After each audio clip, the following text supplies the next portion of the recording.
కాటమయ రక్ష అనే పేరిట ఒక మంచి బృహత్తర కార్యక్రమాన్ని తెలంగాణ రాష్ట్ర ప్రభుత్వం ఒక గొప్ప ఆలోచనతో, అంటే మనం చేస్తున్నటువంటి కార్యక్రమం ప్రజలకు చేరువయ్యే ప్రతి పథకంలో భాగంగా, అదేవిధంగా గౌడన్నలు ప్రతి ఏటా సీజనల్గా వారి యొక్క వృత్తిరీత్యా ఉన్నటువంటి ఆ వృత్తి కొరకు వారు చేస్తున్న ప్రయత్నంలో భాగంగా, వృత్తిరీత్యా చేస్తున్నటువంటి కార్యక్రమంలో భాగంగా అనేక మంది మరణాలు జరుగుతూ ఉన్నాయి. అదే కాటమయ్య తాటి చెట్టు అంటే ఒక గొప్ప పేరుండే, ఆ నాంది పలికినటువంటి ఒక సాంప్రదాయాల్ని వెలికి తీసేలా, ఏదైతే గౌడన్నలు వారికి రక్షణ కవచంగా ఉన్నటువంటి పరికరాలతో పాటు ఇన్సూరెన్స్ కూడా వారికి ఇప్పుడు ఇన్సూరెన్స్ కూడా పెడతా ఉన్నారు. దానికి ఇన్సూరెన్స్ కూడా ఉంది. ఈ యొక్క ఏదైతే కాటమయ్య రక్ష అనే కార్యక్రమాన్ని విజయవంతం చేయడంతో పాటు మీ అందరు కూడా మరొకసారి చెప్తా ఉన్నా, ఏదైతే దీని ద్వారా లబ్ధి పొందేటటువంటి గీత కార్మికులు ఉంటారో ఇలాంటి పరికరాల ద్వారా మీరు కనుక పర్చేజ్ చేసుకొని ఎవరైతే ట్రైనింగ్ వస్తారో వారికి ఉచితంగా ఇస్తాం.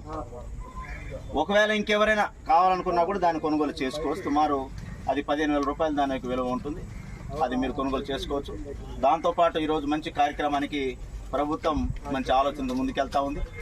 దీంతోపాటు మరి విశ్వకర్మ అనే ఒక కార్యక్రమం ద్వారా కూడా చాలామంది బీసీ వెల్ఫేర్లో మరిన్ని అభివృద్ధి కార్యక్రమాలు చేయడానికి ముందుకెళ్తా ఉంది.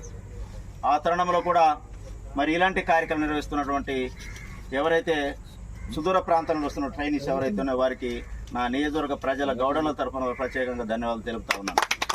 ఈరోజు జరుగుతున్నటువంటి మనకి కాటమయ్య శిక్షణ కార్యక్రమం గురించి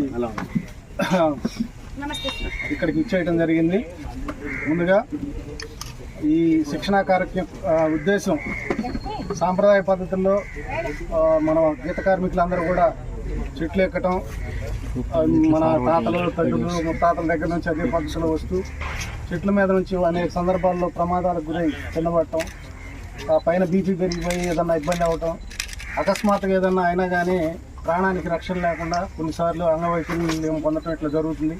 కాబట్టి ప్రభుత్వం వారు ఈ పరిస్థితిని గుర్తించి గీత కార్మికులను బతికించాలని, ఆ వృత్తిని ప్రోత్సహించాలని, వాళ్ళకి రక్షణ కల్పించాలని ఒక మంచి కార్యక్రమాన్ని చేపట్టి మనకి ముందుకి బీసీ సంక్షేమ శాఖ తరఫున మరి ఎక్సైజ్ సంక్షేమ తరఫున ఈ కార్యక్రమాన్ని ముందు తీసుకెళ్ళడం జరిగింది.